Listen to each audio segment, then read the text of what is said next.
Với nát chuan guitar lesson thar kan zir ho lenga với na kan zir ho le tur chu ruat da hluan kan kar thu tha e ti hlarun sakha guitar perna kan zirang o helai sin kan langa nyama ji sanga F chuan minor a hian A minor le A7 A minor 7 hi kan man pola chuan D minor 7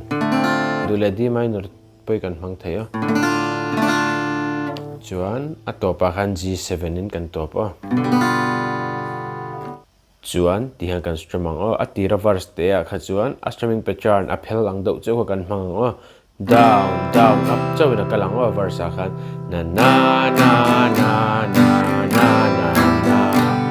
na na na na na na chuan D minor a te kha chuan down down up down up ti khana kalvele thungang o a strumming pattern a full kha chu down down up down up ani chu kan kar tu cha e kalunga oi to e